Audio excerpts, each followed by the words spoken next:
Bonjour, c'est Cécile Untermeyer, bonjour à tous. Alors vous êtes diplômé de l'IRA de Lyon, vous avez ensuite occupé différents postes au sein de l'administration française, puis vous vous êtes engagé en politique. En 2012, vous êtes élu député PS de la 4e circonscription de Saône-et-Loire, avant d'être réélu dans cette même circonscription en 2017 sous La République En Marche. Et plus récemment, en septembre dernier, François de Rugy, le président de l'Assemblée nationale, vous nomme présidente du groupe de travail sur la démocratie numérique et les nouvelles formes de participation citoyenne visant à réformer la chambre basse du Parlement. Alors on peut constater à travers les différents emplois que vous avez occupés que vous êtes une professionnelle de l'action publique. Qu'est-ce qui vous a motivé dans votre engagement politique ? Écoutez, je pense que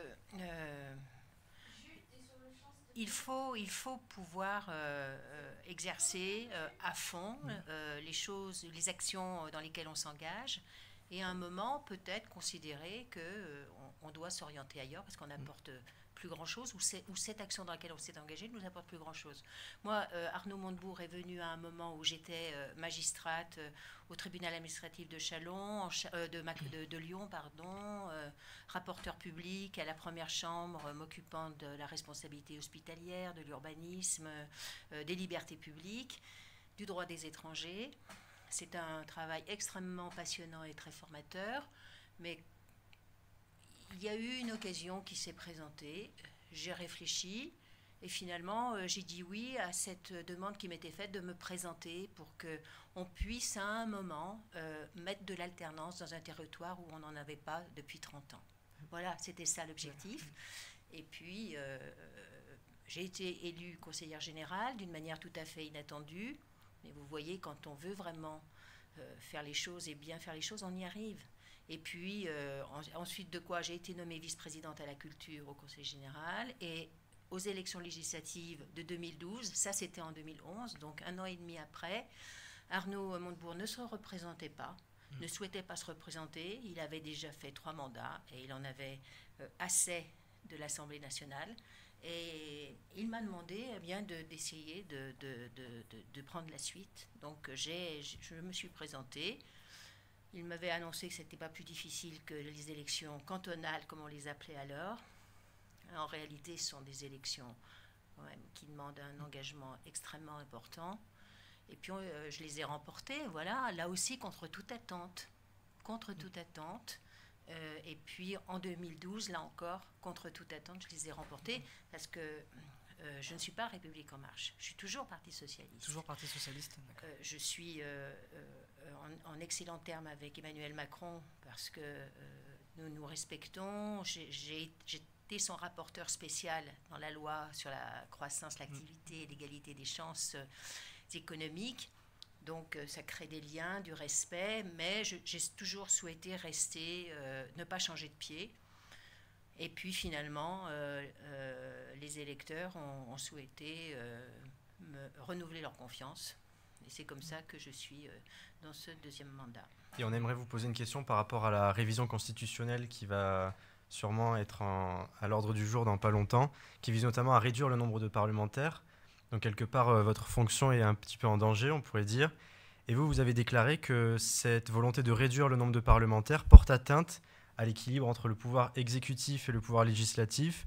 Alors pourquoi, selon vous, cet équilibre est remis en question ? Et est-ce que surtout cette vision est partagée par vos collègues députés au sein de l'Assemblée nationale ? C'est partagé par beaucoup de monde, pas par la majorité qui, bien sûr, est dans une majorité de fidélité, et je le comprends. Mais c'est très partagé sur tous les bancs, sinon, si on exclut cette majorité. C'est partagé aussi beaucoup par les constitutionnalistes, par les universitaires, peut-être moins par les citoyens, parce que la pédagogie n'a pas été faite, mais à mon sens, c'est un dispositif qui est dangereux, qui va à contre-courant de ce que l'on peut constater dans tous les États de l'Union européenne, puisque vous avez un nombre d'habitants représentés par un député qui sont dans des fourchettes qui n'ont rien de comparable avec ce qu'on va connaître, puisque vous aurez un député qui va représenter 235 000 habitants, ce qui veut dire que les citoyens ne le verront plus. Or, moi, mon travail, c'est précisément de faire comprendre qu'on est un lien entre le national et la circonscription, et que l'on doit établir ce lien, faire comprendre les politiques qui sont menées, faire comprendre notre travail de parlementaire. Et comment allons-nous le faire? Un Parlement fort, c'est un Parlement où vous avez beaucoup de députés. Et je ne comprends pas l'objectif. Tout le reste de la révision constitutionnelle ne me pose aucun problème, au contraire, je l'applaudis. Mais, et c'est ce que nous voulions faire. Mais en revanche, pour ce qui est de la diminution du nombre de députés, c'est vrai que ce n'est pas une défense corporatiste. J'espère, croyez-moi bien, je pense que l'équilibre entre le législatif et l'exécutif est important. Nous avons à la tête de la France un démocrate, donc je n'ai pas de souci avec Emmanuel Macron. Mais on ne sait pas ce que sera fait demain. Du gouvernement qui sera à la tête.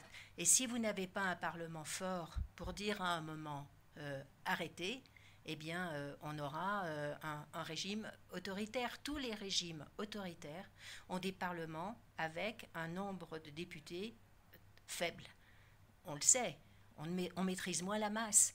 Par contre, il faut réorganiser ce travail à l'Assemblée nationale. Et là, je suis tout à fait d'accord pour dire qu'on a tout un travail à réorienter vers l'Europe, vers les citoyens aussi, vers le contrôle de l'action publique et le travail législatif. Et donc l'intégration par exemple de la proportionnelle, vous seriez pour?